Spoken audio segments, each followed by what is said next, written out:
conosco la tua strada, ogni passo che farà. Lição 20. Prescrições de paz. O Espírito Emmanuel, através da produção mediúnica de Chico Xavier, comenta o Evangelho de Mateus, capítulo 6, versículo 34. Portanto, não vos inquieteis com o dia de amanhã, pois o amanhã trará os seus cuidados. Na garantia do próprio equilíbrio, alinhemos algumas indicações de paz, destinadas a imunizar-nos contra a influência de aflições e tensões, nas quais, tanta vez, imprevidentemente, arruinamos tempo e vida.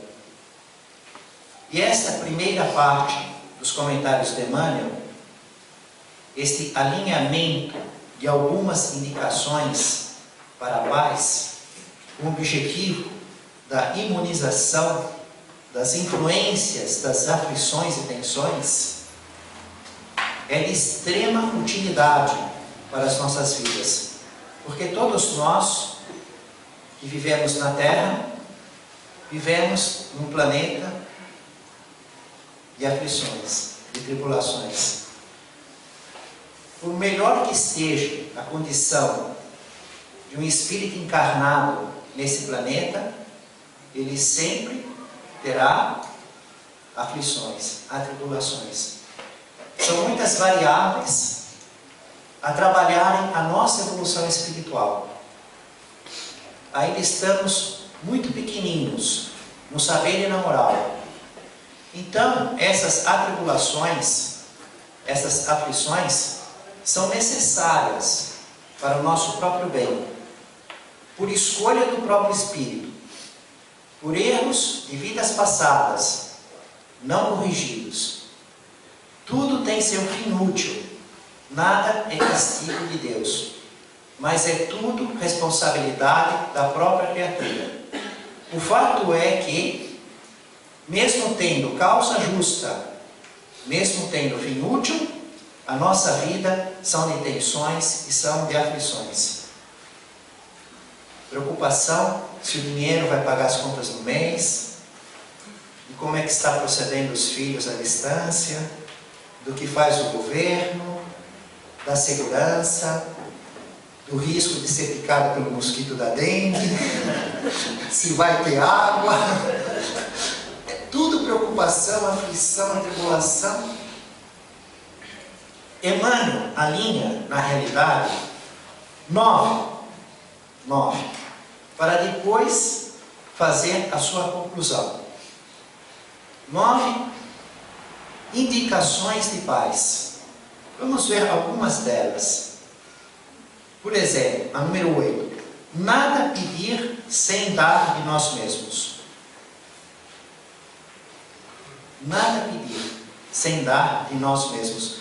Então, antes de pedir alguma coisa, já pensa no que vai ter que dar. Mas elevemos o pensamento. Nós viemos aqui pedir a Deus, em nome de Jesus, o auxílio dos bons espíritos, para estudar o Evangelho com esclarecimento da codificação espírita, da obra do Consolador prometida por Jesus. Não é isso? Allan Kardec e o seu desenvolvimento, a produção mediúnica de Chico Xavier, como está sendo gravado agora e antes não estava, então vou repetir. De longe a maior, mais de 400 livros, de perto a melhor. Porque aí os irmãos que estão vendo a gravação, porque vocês ouviram isso antes da gravação. Então pedimos isso a Deus. E o que vamos dar de nós mesmos? O que vamos dar a esses bons espíritos? Aos mensageiros do Cristo que estão aqui para realizar o nosso tratamento espiritual, para nos auxiliar a entender o conteúdo, os textos, a pesquisa de Kardec. Qual a nossa parte? Uma outra indicação de Emmanuel. Admitir os pensamentos de culpa que tenhamos adquirido, mas buscando extinguir-lhes os focos de vibrações e desequilíbrio, através de reajustamento e trabalho. Os pensamentos de culpa, realizando a reforma íntima, fazemos um inventário da nossa vida, do berço até o momento presente.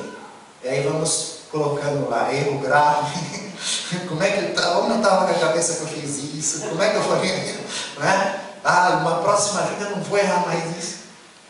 Dá aquela culpa pelas coisas que se fez, se falou, se deixou de fazer. Bom, mas a questão é o reajustamento e trabalho. O principal é se reajustar, ter a consciência, aquilo foi um erro, não vou fazer de novo. E não ficar parado, chorando em cima do erro. O trabalho no bem. Uma outra indicação. A 3. Observar ofensas como retratos dos ofensores, sem traçarmos a obrigação de recolher semelhantes clichês de sombra. Emmanuel é um mestre de primeira mão para colocar as coisas. Observar ofensas como retratos dos ofensores, sem traçarmos a obrigação de recolher semelhantes clichês de sombra. Uma mais fantástica que a outra. Mas vamos ficar só nesses 3 das 9. Porque em todo o tempo do estudo desta noite vai ser assim. Nós vamos pegar só algumas coisas, porque todos os livros são maravilhosos. E a matéria é imensa. Então, é um flash em cada parte. Vamos ver como Emmanuel termina essa lição. Não ignorar as crises do mundo. Elas estão presentes todos os dias, em todas as pessoas da Terra. E vão continuar presentes. Então, não podemos ignorar. Entretanto, reconhecer que, se reequilibrarmos o nosso próprio mundo por dentro, ou seja, uma postura de espírito da alma da própria criatura, esculpindo-lhe a tranquilidade e a segurança em alicerces de compreensão e atividade, discernimento e serviço, perceberemos de pronto que as crises externas são fenômenos necessários ao burilamento da vida, para que a vida não se trasmale da rota que as leis do universo lhe assinalam no rumo da perfeição. Ou seja, se você estiver correto por dentro na sua postura de espírito, apesar do mundo continuar em crise, você vai perceber que é tudo uma crise aparente.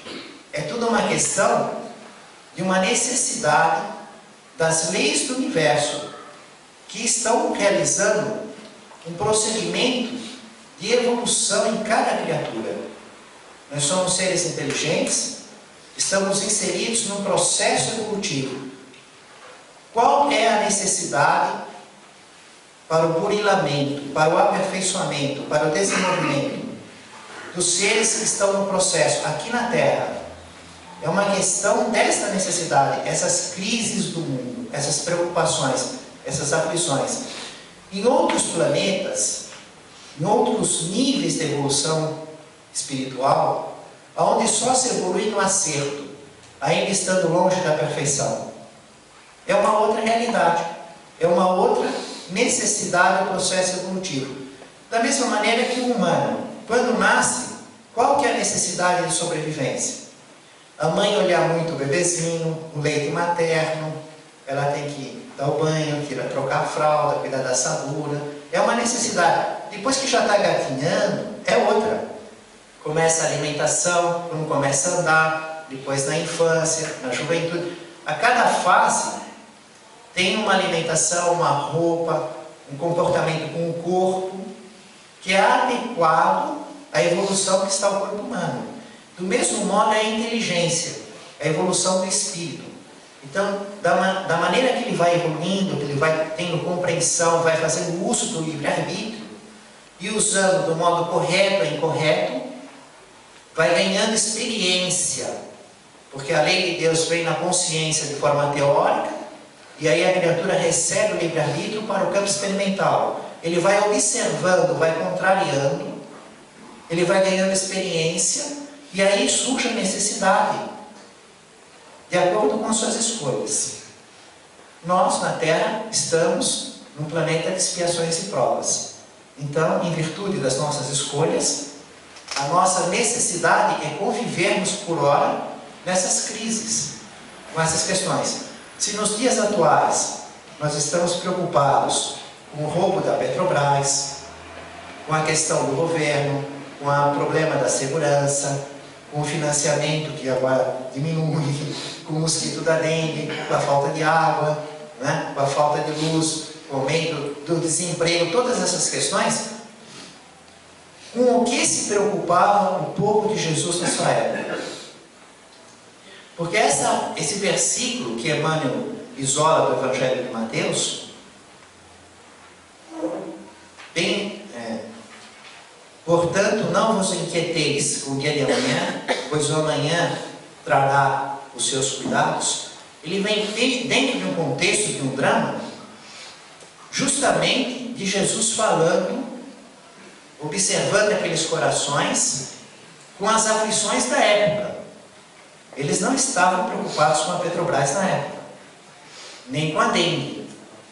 A questão da segurança era uma outra segurança. Então eles tinham uma dificuldade muito grande para comer, para vestir, porque não tinha um monte de loja, de cuidação, um monte de guarda-roupa, né? João Batista disse: aquele que tiver 2 túnicas, dê uma para aquele que não tem nenhuma. As pessoas que andavam nus, descalçadas, e para fazer a roupa? Pegar a planta, tecer, fiar. E para comer? Para fazer o pão? Colher o trigo, moer, fazer a massa. Não tinha geladeira, não tinha freezer, não tinha abastecimento, não tinha conservante. Era uma dificuldade enorme. Então a sobrevivência do dia a dia, para comer, para vestir, o que vou comer, o que vou vestir, era uma preocupação enorme. Hoje, a preocupação do que vou comer e do que vou vestir é de um outro jeito. Vou engordar, não posso engordar, é o meu regime, né? A receita que o médico deu lá, do que pode comer, do que não pode, o tecido que dá alergia, o que tem etiqueta, porque está na posição social, a roupa que se dá melhor com essa temperatura, com aquela, vai ter o ar-condicionado, ele vai ligar o ar-condicionado, vou levar o casaco, vou entrar no cinema, aquele frio lá fora, quente no shopping. Então a nossa preocupação é diferente. Temos alguma preocupação, né? Quarta-feira é dia de feijoada. Vou comer o que hoje? Naquela época, a preocupação do comer e do vestir fazia parte da sobrevivência. Mas, por exemplo, a questão do comportamento. Eles seguiam uma série de leis, os mandamentos, que conforme o estudo nos contam 613 mandamentos, 365 que tinham que ser observados para não fazer, e 248 para fazer. E os fariseus, aqueles doutores da lei, os saduceus, cobravam rigorosamente para que aquilo fosse observado. E os judeus viviam, uns observavam mais ou menos, outros observavam muito, outros observavam pouco. Eu me lembro de um diálogo, de alguns anos atrás, um amigo judeu que mora no prédio, que eu moro no mesmo prédio. Ele me viu lá na praia estudando, no meu guarda-sol, estava meio sozinho, foi lá conversar comigo. Pegou a cadeira dele e falou assim: posso ficar aqui com você e tal? Aí eu olhei e falei: mas lembra o Kardec de novo? Eu lembro tudo de novo. Outra vez Kardec, você parece que não acabou de ler o livro. Quantas vezes você vai ler Kardec? Tudo bem. Aí ele ficou falando assim para mim: olha, eu não sou um bom judeu, você é um bom espírita? Eu falei: como é que eu vou responder isso para ele? Eu sou um bom espírita. O que é ser um bom espírita? Né? O que é um verdadeiro espírita? Aquele que faz um esforço de fazer uma reforma íntima. Então faz um inventário, um balanço lá, quais são as minhas imperfeições morais, lista lá. Eu faço um esforço em diminuir. Qual é a minha condição de conhecimento? O que eu sei, o que eu ignoro? Eu faço um esforço de melhorar isso. esse seria um verdadeiro espírita, aquele que faz um esforço.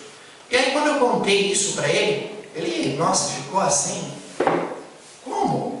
É isso? Isso que é ser um bom espírita, um verdadeiro espírita, é isso? Né? Fazer esse esforço dessa reforma íntima. Eu notei que ele ficou muito surpreendido. E aí ele começou a relacionar as coisas que ele observa, por exemplo, a questão do jejum. O que tem que fazer de jejum e o que ele não aguenta de fazer de jejum. Né?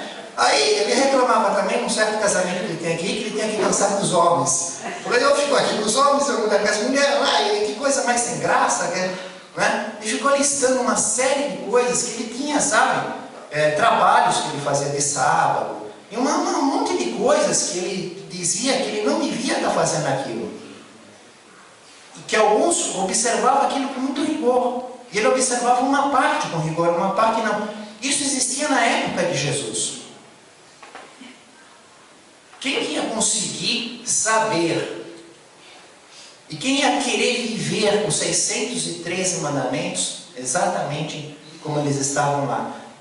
E as discussões sobre o dilema entre um e outro? E aquela tradição de comportamento? Entrava no templo. Se passasse do pátio das mulheres, uma mulher passava, uma mulher judia, passasse do pátio das mulheres para o pátio dos homens, eles arrancavam e matavam a pedrada. Na mesma hora. Porque era proibido. Entrava um pagão, um gentil. Só podia ficar no pátio dos gentios. Estava lá escrito na passagem. Se ele desafiasse aquilo, ele passasse por lá, arrancavam ele e executavam a pedrada, julgando que estavam agradando a Deus, que estava certo. De sábado, que não podia carregar peso, não podia fazer trabalhos, tinha que fazer tudo na sexta. Tudo antes. Preparação anterior, para a série, aquela palavrinha que eles usavam. O dia de preparar tudo na sexta, porque no sábado não pode fazer nada, mas vai comer, vai beber, vai viver no sábado. Né? Então, quando Jesus se dirige para eles, qual é o castigo que eu vou receber de Deus por não observar tal mandamento? E os pagãos que estavam assim simpatizando com a doutrina de Jesus, que tinham uma compreensão espiritual mais desenvolvida, viam Jesus falando da sua intimidade com Deus, falando do reino dos céus, se aproximavam e não tinham circuncisão. Imagina a circuncisão feita no 8º dia, era um problema de vida ou morte. Quando alguém ia ter a palavra entre os judeus, mas esse homem é circuncidado? Se não é, e como é que faz? Então as aflições, as preocupações, né? Entre aqui, prescrições de paz, atribulações, naquela época eram muito maiores do que no dia de hoje. A qualquer momento o povo podia ser dominado, escravizado, as mulheres usadas, matavam os homens, as crianças, escravizavam. Hoje é menos arriscado uma condição dessa. Para declarar uma guerra, já tem que fazer, né? Chamar uma ONU, uma convenção, pode ter um ataque terrorista. As coisas são diferentes. Mas as preocupações daquela época eram muito numerosas. Então Jesus vai trabalhar essa questão com a circunstância local, com o que eles viviam no momento, com as dificuldades que eles tinham na época, e vai trabalhar com os símbolos, as coisas do dia a dia deles. Não vai falar de internet, porque a internet é no nosso tempo. Ele vai falar dos estudos que eles tinham. Então, quando lermos essas anotações de Mateus e Lucas a respeito das aflições, nós vamos ver que Jesus está trazendo a vida diária, a preocupação do dia a dia e as coisas que tinham uma forte presença no campo emocional. Não tenhais medo, pequeno rebanho, porque é do agrado do vosso Pai dar-vos o reino. Isso daí era tremendamente consolador. Quer dizer que então não era uma questão de observar os mandamentos para receber graças, e se eu não observar eu recebo castigo. Jesus diz, não tem medo, porque Deus quer te dar o reino. Isso daí já dá para ir embora. Quer parar a gravação, a gente ir embora? Que satisfação! Deus quer nos colocar no reino dos céus. Né? Pode ter feito um crime na rua, com agravantes de horror, entrado aqui, senta aqui, ninguém conhece, está aqui no público, a pessoa ouve isso. Deus quer te dar o reino dos céus. Mas eu fiz esse crime horroroso, eu estou aqui, a polícia não sabe que eu estou aqui. Não é o melhor lugar que eu achei para me esconder. Quem vai me procurar aqui no centro espírita? Né? Aí ele ouve isso, pode estar certo. Deus quer e vai te dar o reino dos céus. Não importa o erro, a ignorância, o quanto tempo vamos ficar disputando, guerreando, em conflito com o Criador. Não tem problema. Teremos tantas oportunidades quantas forem necessárias. Deus vai criar sempre circunstâncias e vai permitir que a própria criatura faça o seu caminho. Então Jesus disse, não tenha medo de nada. Nada pode te dar aflição.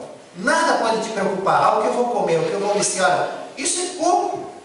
O mais importante de tudo, você vai ter o reino dos céus eternamente, porque Deus quer. Pronto, acabou. Que preocupação ficar grande perto disso?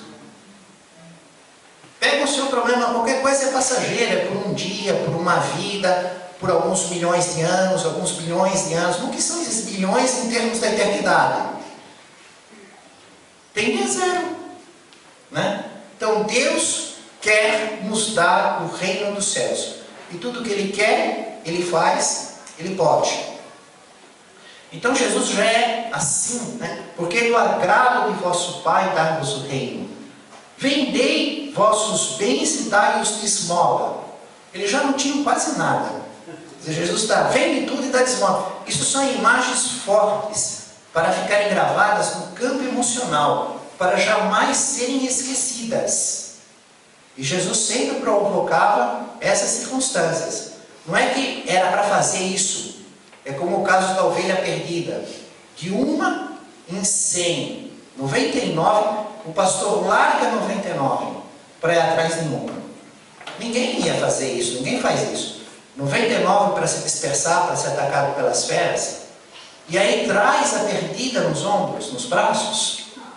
Mas marca de uma maneira a respeito da misericórdia infinita do Criador.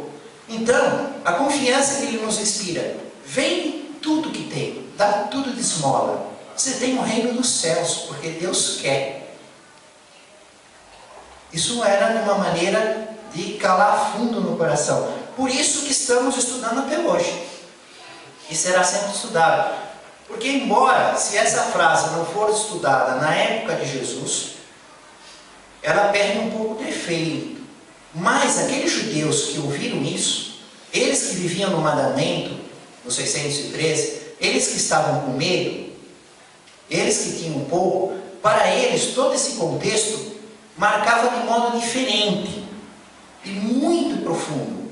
Então foi decorado, foi anotado, de tal maneira que eles toparam dar até a própria vida pela divulgação, pela continuidade desse conteúdo. Viram os Espíritos, viram o Espírito de Jesus. Por isso que nós temos, porque marcou realmente muito forte. Fazei para vós bolsas que não se gastam, um tesouro inesgotável nos céus, onde o ladrão não chega e a traça não rói. Onde é que o ladrão não chega? Em todo lugar na terra, o ladrão chega. Né? Estamos sabendo isso com muita né, facilidade. Aonde é que o ladrão não chega? O que a traça não rói? Não ajunteis para vós tesouros na terra, onde a traça e a ferrugem os consomem, e onde os ladrões penetram e roubam. Mas ajuntai para vós tesouros nos céus, onde nem a traça nem a ferrugem os consomem, e onde os ladrões não penetram nem roubam. Porque onde está vosso tesouro, aí estará também o vosso coração. Ninguém pode servir a dois senhores, porque ou há de aborrecer a um e amar o outro, ou há de unir-se a um e desprezar o outro. Não podeis servir a Deus e a Mamon. A Deus, o Deus único de Israel. E Mamon era o deus dos pagãos das riquezas materiais. Todo o patrimônio, se você lançar hoje em contabilidade, patrimônio, imóveis, ações, automóveis, lancha, iate, né? Patrimônio, Mamon era o deus dessas riquezas. Tudo que pudesse virar dinheiro. Então, como é que você pode manter um relacionamento com Deus? Qual é a sua preferência? É Deus ou são as riquezas materiais? Não é possível ter ao mesmo tempo esses dois objetivos, servir aos dois senhores. Ou a sua preferência de vida de espírito é ir para Deus, ou a sua preferência como vida de espírito é possuir as riquezas materiais. Note bem, se a preferência da criatura é ir para Deus, ele tem que usar as riquezas materiais que Deus lhe confia para o bem geral. Não é para ele recusar as riquezas materiais que Deus lhe confia. E nem é para ela ficar ociosa só dando prazer material. E muito menos para fazer o mal para os outros. É para usar aquilo que lhe é dado em empréstimo, em confiança. Tanto que Jesus compõe as parábolas dos talentos. Ele empresta e depois cobra que devolva aquilo com juros. Então nós vamos receber dinheiro, saúde, terras, ações, empresas, oportunidades, e temos que devolver. Eduquei, produzi alimentos, vesti, transportei, auxiliei as riquezas a aumentarem. O que fez de útil para o bem da humanidade com aquilo que te foi emprestado? Não é? Não significa que não aceita, der um empréstimo, né? Aí não quero nem saber. Largou lá, abandonou, ficou ocioso todo aquele empréstimo que foi dado. Por isso vos digo, não vos preocupeis com a vossa vida quanto ao que haveis de comer ou de beber, nem com o vosso corpo quanto ao que haveis de vestir. A vida não é mais que o alimento e o corpo não é mais que as vestes? E aí ele começa a colocar as figuras do dia a dia deles. Olhai as aves do céu, elas não semeiam nem ceifam, nem ajuntam em celeiros. No entanto, vosso Pai Celeste as alimenta. Porventura não valeis vós muito mais do que elas? Acontece que enquanto no Evangelho de Lucas ele simplesmente fala do modo genérico, olhai as aves do céu, de Mateus, Lucas especifica que Jesus falou os corvos. E a primeira ave citada no livro da Gênesis, na Bíblia, na Torá. É a primeira ave determinada na Arca de Noé. Primeiro sai um corvo. Então isso tinha uma marca muito forte no coração do povo judeu, porque ouvia a Torá e repetia e tal. Então quando Jesus diz, olhai os corvos nos céus, desde a primeira ave que há no livro da criação do mundo, desde o primeiro pássaro que se tem notícia na terra, Deus os alimenta. E eles não têm tecnologia, eles não têm máquina, não tem como inseticida, previsão do tempo, não tem, né? E eles não morrem de fome. Ora, vocês não são mais do que as aves? Depois ele fala dos lírios. O rei Salomão não se vestia de uma maneira tão espetacular como são esses lírios nos campos. No entanto, os próprios lírios, pelos homens, eles vão ser queimados nos fogos. E Deus permite. Os homens pegavam uma madeira, liram tudo quanto era planta e queimavam tudo para fazer fogo. Aquela planta maravilhosa, com toda aquela beleza, era queimada, né?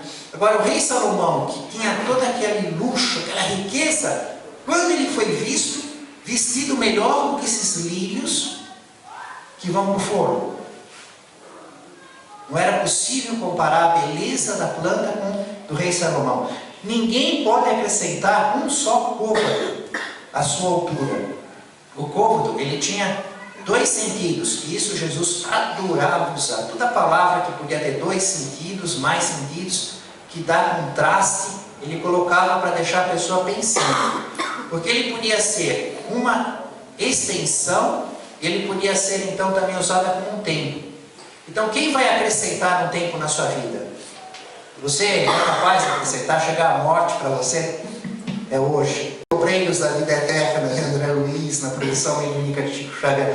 Foi tanto na Casa Esperança, nos outros centros. Vamos ver o que você aprendeu a respeito de morrer. Né? Vamos ver o bem e o mal que você fez. Né? Aí você diz, não, hoje não, eu quero ver a formatura da minha filha, assistir a final da Libertadores, volta a semana que vem. Dá para fazer isso? Quem pode acrescentar tempo à própria vida? Quem pode acrescentar altura ao próprio corpo? Ninguém pode nada. Só Deus tem o poder de todas as coisas. E aí Jesus vai então compondo essas circunstâncias que temos que buscar primeiro o reino dos céus. E todas as coisas nos serão acrescentadas. Porque o Pai quer nos dar o reino dos céus. Ele conhece as nossas necessidades. Então, se Ele trata dos animais, das plantas, como é que Ele, sendo um Pai perfeito, amoroso, misericordioso, vai nos abandonar? As nossas necessidades, os nossos problemas, as nossas aflições, as nossas crises, são necessidades do processo evolutivo que nós mesmos determinamos para nós. Essa é que é a realidade. Por isso que Emmanuel nos convida a entrar em equilíbrio espiritualmente, se conhecendo, né? Tirando aquela condição da personalidade, e aí vem no patrimônio do espírito, as virtudes, as imperfeições, o saber, a ignorância. Imaginar o que teríamos feito nas vidas anteriores, que foi tudo pior do que essa. O nosso conhecimento anterior, que era muito menos do que esse. Aí dá para imaginar, perceber, inclusive de acordo com o gênero de provas que nos cercam, a nossa necessidade evolutiva. Não adianta ficar chorando pelo passado. Adianta ter consciência de que aquilo foi um erro e que na próxima oportunidade o nosso esforço vai ser de acertar. Poderemos errar de novo, mas vamos ter o esforço de acertar e não vamos desistir jamais. E vamos continuar trabalhando naquilo que podemos fazer no bem. Exatamente o que não fazia o espírito que nós vamos estudar hoje aqui. Demorou muito para fazer. O espírito de Castelnaudari, criminosos arrependidos. É muito tempo que ocorre isso. São vários diálogos. E como nós vimos no livro de Ceifa de Luz, só algumas partes, alguns flashes do comentário de Emmanuel, da mesma maneira que dessa questão, buscai primeiro o reino dos céus e sua justiça, e as demais coisas vos serão acrescentadas, em que Jesus diz, a cada dia basta a sua preocupação, tem o seu trabalho de Deus. Não devemos ficar preocupados com as questões transitórias, temos que focar na evolução espiritual. Como Jesus nos fala também a respeito daquele mercador de pérolas, que aí ele encontra uma pérola de enorme valor. Ele vende tudo que tem só para comprar aquela. Naquela época eles procuravam um tesouro escondido, tesouro enterrado. Na época de Kardec também. Tinha gente que consultava os espíritos para descobrir tesouros enterrados. Porque hoje nós não temos tanto problema com isso. Primeiro que está difícil ter tesouro. A gente, em vez de enterrar, é enganado mesmo, né? Não está enterrado, está enganado. A gente compra ação de empresa, pensando que o balanço está normal, compra ouro, põe no banco, põe no CDB do banco, vai ver o banco vai para a falência. Então as coisas estão assim. Mas naquela época não tinha essa possibilidade de acumular os tesouros. Então eles tinham que enterrar, esconder, né? Então na época de Kardec tinham pessoas que entravam em contato com os espíritos para descobrir tesouros. Isso que eles queriam, para ver se os espíritos sabiam e contavam para o médium onde estava o tesouro. E na época de Jesus também. Imagina aquela riqueza de moedas de ouro, de prata, dos romanos, aqueles assaltos, aqueles roubos, ou aqueles judeus mais ricos. Onde eles guardavam a riqueza? Então quem encontrasse um lugar que tivesse enterrado um tesouro num campo, o que fazia? vendia tudo que tinha para comprar aquele campo e ficar com o tesouro escondido. Não é assim, né? É o que não faziam as pessoas, né? Bom, mas vamos para o Castelnaudary. Hoje esse lugar eu entrei, hoje de tarde, né, no Google Imagens, pesquisei esse lugar, é maravilhoso hoje. Na época de Kardec, ele está falando aqui de uma casa mal assombrada. Há mais de 200 anos era uma casa mal assombrada. Mas existem castelos e mansões, é turístico, coisa muito antiga, é maravilhoso. Vendo as imagens lá, dá uma vontade de ir lá na França e ficar nessa área, Castelnaudary. Uma pequena casa perto de Castelnaudary. Ocorriam muitos ruídos estranhos e diversas manifestações. Era um lugar mal assombrado por algum espírito. E por esse fato, foi exorcizada em 1848 sem resultado. Porque já fazia muitas décadas, mais de um século, ninguém conseguia ficar naquele lugar. Porque não tinha explicação e aparecia ruído, grito, gemido, pancada, movimento. Então ficava assustado, ninguém queria morar lá. Em virtude disso, provavelmente a propriedade devia ter um preço bem mais baixo. E sempre tinha alguém que comprava e queria ficar lá. Então fizeram um exorcismo em 1848. Por que o exorcismo não funciona? Por causa das seguintes questões. Primeiro, porque se leva objetos materiais para afastar os espíritos. E não tem objeto material que tire o espírito do lugar. Você pode jogar sal grosso, dar tiro, jogar água benzida, mostrar crucifixo, dente de alho, não adianta. Nenhuma dessa matéria que o homem manipula afasta os espíritos. Se ele ainda é inteligente, ele diz, olha um leigo, aí ele até se diverte.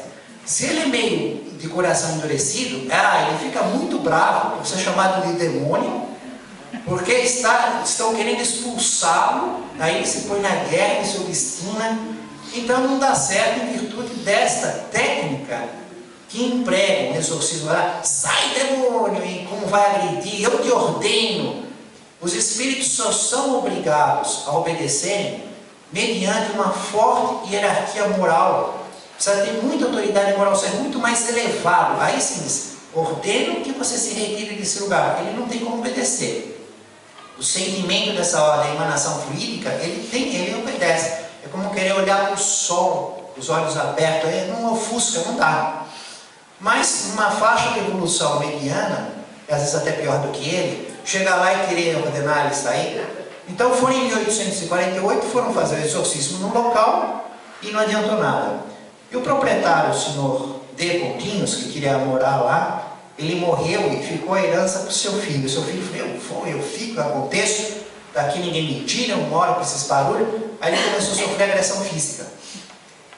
Um tapão na cara que ele não sabia. Mas como é que isso pode acontecer? Né? E aí ele ficou de uma tal maneira que não tinha condição, porque ele apanhava do espírito. Ele não saía, que fique os ruídos, que fique o movimento, eu moro com os assombrados. Ele apanhava. Bom, acontece que foram na Sociedade Parisiense de Estudos Espíritas, em 1859, o professor Allan Kardec, e pediram para que ele evocasse esse espírito que estava nessa casa mal assombrada. Ele fez a reunião, conversou com o espírito que presidia os trabalhos, o espírito de São Luís, se era conveniente, se era possível trazê-lo. E ele disse, olha, nós vamos trazê-lo, mas é um coração endurecido, é uma circunstância difícil, é perverso, é perigoso, é algo muito trágico mesmo, mas é possível e nós vamos trazê-lo. E trouxeram. Mas o espírito tem um trabalho, mas tem um trabalho para o velhinho, né? De vez em quando nós temos alguma mostrinha assim, nas sextas-feiras aqui, que é só de auxílio aos sofredores, né? Bom, mesmo assim, houve um diálogo de Kardec com o espírito, de Kardec com o espírito de São Luís, que coordenou todo o trabalho. E depois houve comentários de Kardec a respeito disso. Então são 4 ou 5 páginas e nós só temos 10 minutos. No mesmo critério que foi os outros estudos, só por amostragem, uma pincelada, os flashes nós tiramos uma parte dessa logística da vida no mundo espiritual. O que tinha acontecido lá? Quem era esse espírito? Né? O que São Luís falou a respeito dele? O que ocorrera? Em 1608, esse espírito morava lá com o irmão dele. E tinha uma mulher que ele fazia como mulher dele. Essa circunstância não ficou muito bem explicada. Eu percebi que o espírito, o São Luís, quis se esquivar. Uma mulher que ele chamava de a mulher dele. Bom, ele mata o irmão, e depois apunhalada. E depois mata essa mulher, que seria a mulher dele. Mata os dois. E nunca, naquela época, 1608, né, nunca aconteceu nada. Acontecia muito raro, acontecia alguma coisa. Não aconteceu nada. Ele viveu até 80 anos. Ele tinha 29 anos, matou o irmão e matou uma mulher que vivia com ele. E viveu até 80 anos. E aí ele desencarnou. E continuou desde aquela época que ele desencarnou, na presença espiritual, como espírito, ele ficou lá no castelo, não conseguia sair para os lugares vizinhos, para casa mal assombrada, em Castelnaudary. Ele não conseguia ir para os lugares vizinhos. No plano humano, ele só conseguia ficar naquele local, naquela casa que ele cometeu os assassinatos. E quando ele tentava mudar, porque imagina um tédio, ele fica lá. Quando ele tentava mudar, ele ia para lugares de sofrimentos muito mais assustadores nas dimensões espirituais, então ele voltava para lá. Né? Mas ele sabia que tinha casa, que tinha rua, que tinha outros lugares, mas não conseguia sair. Essa era a realidade que ele estava vivendo. Então, Allan Kardec pergunta para o espírito de São Luís: quereis nos descrever o gênero de suplício desse espírito? E São Luís explica: era atroz para ele. Foi condenado a morar na casa onde o crime foi cometido, sem poder dirigir o seu pensamento para outra que não seja a causa do crime, sempre diante dos seus olhos, e se crê condenado a essa tortura pela eternidade.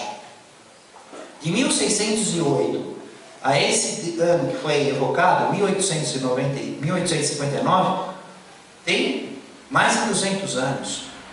Então você imagina que ele, depois da desencarnação, está aproximadamente 200 anos, porque ele viveu de 29 até 80 anos, naquele lugar, revendo o crime que ele fez, porque ele matou o irmão à punhalada, porque ele enterrou de corpo, porque ele matou a mulher, aquela circunstância toda do ódio, das causas que levaram a isso, aquelas discussões. E ele não sai dessa circunstância. E quando tenta sair para as dimensões espirituais, ele sofre muito mais, e aí vem a sofrer menos, ficando lá vendo aquilo. Né? E aí até Allan Kardec faz uma pergunta interessante, que eu nem tinha selecionado aqui para a gente ler. Tinha marcado outra, mas como ela está aí na minha memória, eu vou falar. Allan Kardec fala assim: puxa vida, 200 anos nesse tipo de sofrimento. Como é que o tempo passa mais rápido, para nós ou para os espíritos? Será que os 200 anos desse espírito é a mesma coisa do que os 200 anos para nós? Ou é mais lento ou é mais rápido? Aí São Luís explicou o seguinte: se o espírito é feliz, 200 anos para ele passa rápido, é como se o tempo não passasse. Mas se o espírito é sofredor, 200 anos para ele é muito mais pesado do que 200 anos para nós. Então, era 200 anos nossos, significando uma quantidade maior de sofrimento. Isso que é castigo de Deus? Não. Essa aflição, essa preocupação, essa circunstância que ele está vivendo é processo educativo. Agora imagina como é que esse coração estava tão endurecido, tão preso, cristalizado no ódio, no rancor, que não queria mudar de ideia, não queria melhorar o sentimento, achava que estava certo e queria fazer do seu jeito. É uma coisa assim que nos deixa atônitos. Mas aí quando começamos a pensar algumas pessoas da nossa família, algumas pessoas que conhecemos, né? E ver, nossa, mas tem gente teimosa. Eu conheço gente que, nossa, né? Eu já falei, eu nasci assim, eu vivi assim, eu fui sempre assim, eu vou morrer assim, e não tem jeito, né? Está determinada a ser daquele jeito. Bom, é a circunstância dele. Pergunta de Allan Kardec ainda ao espírito de São Luís: de onde veio esse espírito antes da sua encarnação?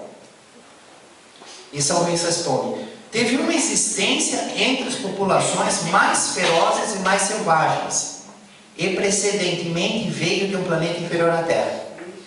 Então ele veio de um planeta inferior à Terra, né? E teve uma vida aqui numa população mais selvagem, mais feroz. E aí dessa população selvagem e feroz foi para a França, em Castelnaudary, onde ele cometeu esses crimes. Quando se vê um espírito inacessível aos bons efeitos da prece, é isto uma razão para se abster de orar por ele? Pergunta de Kardec para São Luís. Por quê? Porque ao longo dessas várias perguntas e ao longo das várias vezes que traziam o mesmo espírito, eles ficavam orando por esse espírito. Os médios, as pessoas oravam, mas ele voltava do mesmo jeito. Então por isso que Allan Kardec pergunta: o espírito é inacessível aos bons efeitos da prece. Nós oramos e nada muda. Oramos, ele volta do mesmo jeito. Não, parece que ele piora, né? Ele falou: mas vale a pena? Né? Então São Luís responde: sim, vale, sem dúvida, porque cedo ou tarde poderá triunfar de seu endurecimento e fazer germinar nele os pensamentos salutares. Essa prece que fazemos com sinceridade, com bom coração, enchega no espírito de coração endurecido. Pode estar encarnado, pode estar desencarnado. Ele poderá ficar lá 50 anos, 100 anos, 1000 anos, 10.000 anos. Mas a prece é que nem uma semente que ficou na terra. Pode passar quanto tempo for, ainda é leve. Está no perispírito dele. Aquela sua ideia foi recebida no corpo espiritual dele, entrou no arquivo de memória e está instalado lá. É que nem uma espécie de um vírus, de uma coisa boa no caso da prece. Ele não quer fazer aquilo ter vida. Então aquilo não se manifesta. Então é uma semente que não germina, mas não morre. No dia que ele quiser, que ele mudar, que ele se colocar em condições de compreensão do erro e desejar uma vida melhor, aquela semente que pode ter sido a prece de décadas, de séculos, de milênios, e que ele não quis fazer germinar e crescer, aí ela germina e cresce. Eu fiz essa comparação, né? Mas eu acho que ela ilustra a nossa realidade. Então nós podemos continuar orando, e as preces que fazem por nós, e que nós não ouvimos por obra, né? Quem somos nós também podemos estar nessas circunstâncias. Então elas vão germinar, vão crescer, vão frutificar um dia. Depende da própria criatura. Quando ela querer. O patrimônio está lá, ela recebeu, mas ela não quer por hora. Então Allan Kardec faz um comentário a respeito dos remédios que atuam depois de muito tempo. Ele faz uma comparação com remédio. Você toma um remédio, você tem que tomar várias doses para sentir o efeito muito tempo depois que você está tomando. Ele fala que todos os espíritos são perfectíveis. O que estudamos na segunda-feira. Os espíritos são falíveis e perfectíveis. Eles erram, mas aprendem com erro. Erram, mas aprendem com erro. Então todos são perfectíveis. É como depositar neles germes salutares. Num certo tempo vai fazer o seu efeito. E aí Allan Kardec pergunta para o espírito. Eu selecionei aqui a 15. Allan Kardec para o espírito, aquele que era um assassino, com o punhal. Depois de muitas e muitas vezes de ir, de vir, ele já estava um pouquinho melhor. Se o filho do senhor dele, aquele que recebeu o tapa, que foi expulso a tapa, ele voltasse a casa, você iria fazer mal? Ele disse assim: não, porque estou arrependido. E se quisesse, ainda vos desafiar, né? Aí ele disse assim: ah, isso eu não ia aguentar não. Eu ainda sou espírito miserável. Ele quis dizer assim: ó, se ele voltar e ficar quietinho, eu não vou dar tapa nenhuma. Mas se ele fizer qualquer desafio, eu vou encher ele de porrada. Vem com ideia de suicídio, mandar embora, falar, eu não vou conseguir me segurar. Ele se conhecia. E esse é o nosso trabalho que nós temos que fazer conosco, né? Se estudar sinceramente, falar até onde vai a minha paciência, até onde vai a minha resignação, o que eu vou aguentar, como é para pôr os bloqueios, para ir para os lugares favoráveis, né? Para não cometer os erros maiores. Foi interessante essa questão. Depois Allan Kardec fala a respeito de que os espíritos sofrem de modo diferente.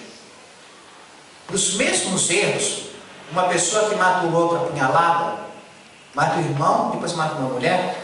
Se tiver 10 espíritos fazendo isso, matando o irmão e a mulher apunhalada, o sofrimento vai ser diferente. Não vai ser todo mundo sofrendo do mesmo jeito. O sofrimento corretivo, ele vai ter o peso material e o peso moral. E vai ser de acordo com a necessidade de evoluir o espírito. Então, por exemplo, tem espírito que tem que sofrer muito materialmente, para ele se importunar e querer mudar o jeito de pensar. Tem outros que não, que resistem muito material, mas são mais frágeis no moral. Tem espírito que colocar ele numa situação vergonhosa, ele não dá a mínima. E tem outro que uma situação com um pouquinho de vergonha é uma tragédia para ele. Não é? Então, Deus conhecendo cada criatura, cada detalhe de sentimento, de pensamento, de como ele procede, cada detalhe das atenuantes e das agravantes. Outro detalhe importante, né? As atenuantes e as agravantes. Quanto mais esclarecido ele é, quanto mais Deus coloca oportunidades dele ter compreensão, e ele erra, é mais grave. Os mais primitivos, os mais ainda no início do processo evolutivo, são atenuantes. O erro sempre é erro. Errar na conta da tabuada sempre é erro. Mas no ensino fundamental, corrige o errado e faz de novo. Um engenheiro formado tem que ir para a cadeia cair o prédio. Tem uma gravidade diferente. Aí Allan Kardec faz o seguinte comentário: se essa evocação não foi o fato do acaso, como deveria ser útil a esse infeliz, os espíritos que deram por ele, vendo que ele começava a compreender a enormidade de seus crimes, julgaram que era chegado o momento de dar-lhes um socorro eficaz, e foi então que conduziram as circunstâncias propícias. É um fato que vimos se produzir muitas vezes. Ou seja, não foi acaso em que os espíritos concordaram em trazer esse irmão que assombrava essa casa, que foi o assassino, para a reunião da Sociedade Parisiense de Estudos Espíritas. Quando solicitaram a evocação desse espírito, eles foram lá, eles verificaram, viram que ele tinha alguma possibilidade de melhora. E ocorre o mesmo nas nossas reuniões mediúnicas, como nós vamos fazer daqui a pouco. Se os espíritos vão trazer outros que estão em sofrimento, é que alguma esperança, alguma possibilidade tem que esses irmãos se melhorem, sintam um alívio.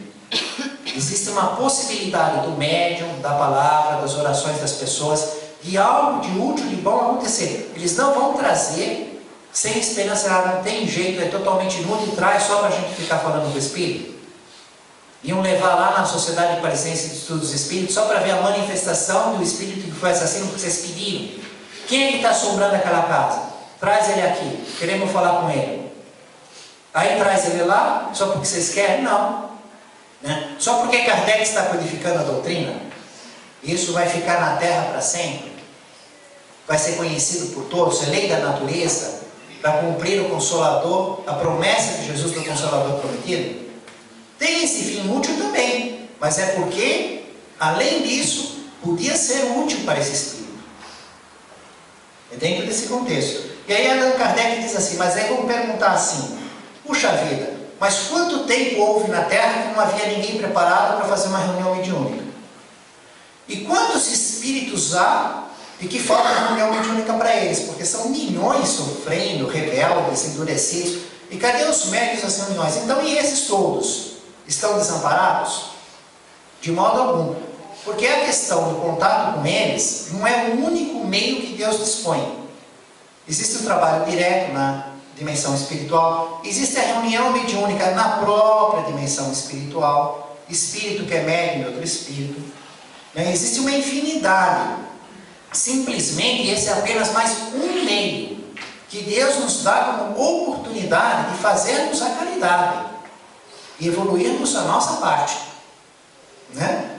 Ele nos dá 1000 oportunidades. Essa é apenas mais uma para usarmos, para evoluirmos como espírito. Desde que estes puderam estabelecer relações regulares com o mundo invisível, um dos primeiros resultados do Espiritismo foi ensinar-lhes os serviços que, com a ajuda dessas relações, podem dar aos irmãos desencarnados. Essa observação de Allan Kardec é muito interessante. Quer dizer que os Espíritos vieram cumprindo a ordem de Jesus, que tem o pensamento de Deus. Se manifestaram em todos os lugares do planeta. Desenvolveram extensivamente mais de 1000 métodos. Eles escreveram carta para Kardec. Kardec observou por essas cartas mais a reunião de Paris e das cidades que ele andou. Ele conseguiu ver as leis da natureza que regem esta solidariedade, essa comunicação.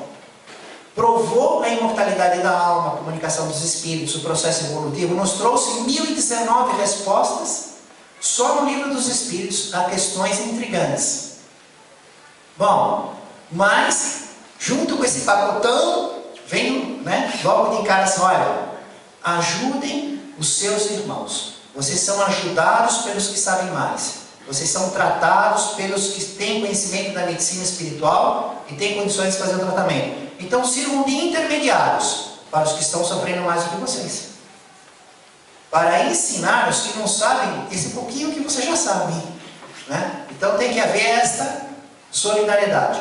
E para encerrar as nossas reflexões de hoje, tirando do conto de Humberto de Campos, a inesperada observação que está no livro Luz Acima, ocorre em Cesareia. Vinha Tiago Maior e João vieram de Cesareia, um lugar maravilhoso. Cesareia no mar Mediterrâneo. Quando fazemos a viagem para lá, tem ruínas, passa um filme espetacular, fala da vida de Herodes o Grande, toda aquela circunstância da construção. E vieram de lá, desse lugar com muita riqueza, né? Perto do mar Mediterrâneo, onde o Império Romano chegava. Pôncio Pilatos tinha uma instalação muito mais luxuosa lá do que na Judéia, onde era a Torre Antônia. Lá era o foco mesmo, no luxo das coisas para o Império Romano. Bom, mas veio de lá Tiago Maior e João. E eles viram um caso de um ladrão, que o cara estava bem de vida, se fez escravo, sofreu, foi açoitado, apanhou, só para saber aonde guardavam as riquezas, joias, braceletes, uma série de fortuna, moedas de ouro, onde era escondido numa casa do senhor que ele passou a servir como escravo. Depois que ele descobriu isso, passando meses e anos, ele fez um caminho na rocha para chegar nesse esconderijo. Cavou anos, e no dia que ele foi pegar essa fortuna, ele foi descoberto e foi preso nesse dia. Os dois falaram assim, vamos chegar a falar para Jesus lá no Mar da Galileia. O que será que Jesus vai dizer para nós? Olha o trabalho que esse cara teve, o plano, a ideia, como ele sofreu, o que ele topou fazer, a circunstância que ele viveu, tinham tudo nos mínimos detalhes. Se inteiraram, todos ficaram assim, atônitos, de ver o que um homem faz para conseguir roubar uma fortuna. Parece que continua igual. Aí o que acontece? Eles foram até Jesus e descreveram tudo. Aqui mostra toda uma riqueza de detalhes, de todo o sacrifício, e ansiosos, e pensando e observando, né, a expressão de Jesus, ouvindo, calmo, tranquilo, sereno, naquele equilíbrio. E eles lembrando de tudo aquilo que Jesus fala, das suas curas, dos objetos que ele usa, do grão de mostarda, da dracma perdida, da ovelha perdida, dos lírios no campo. Eles estavam lembrando de como Jesus ensinava as suas curas, o seu poder, olhando para o semblante de Jesus e contando nos mínimos detalhes todo aquele empenho desse ladrão. E quando acabaram tudo, simplesmente Jesus falou assim para eles, se a prática do mal exige tanta inteligência e serviço de um homem, calculemos a nossa necessidade de compreensão, devotamento e perseverança no sacrifício que nos reclama a execução do verdadeiro bem. Se para fazer o mal e para fazer o bem. E é o que é necessário, do que é o nosso desafio. O que fazemos para fazer o mal? Quais são as nossas preocupações com as coisas transitórias, que nem são nossas, estão emprestadas, vão durar apenas alguns poucos momentos. E o que fazemos? Qual é a nossa preocupação? Qual o nosso esforço em relação ao tesouro do reino dos céus que o Pai quer dar para nós? Família espiritual de Jesus, no caminho do reino dos céus, em nome do Mestre Jesus, louvado seja Deus.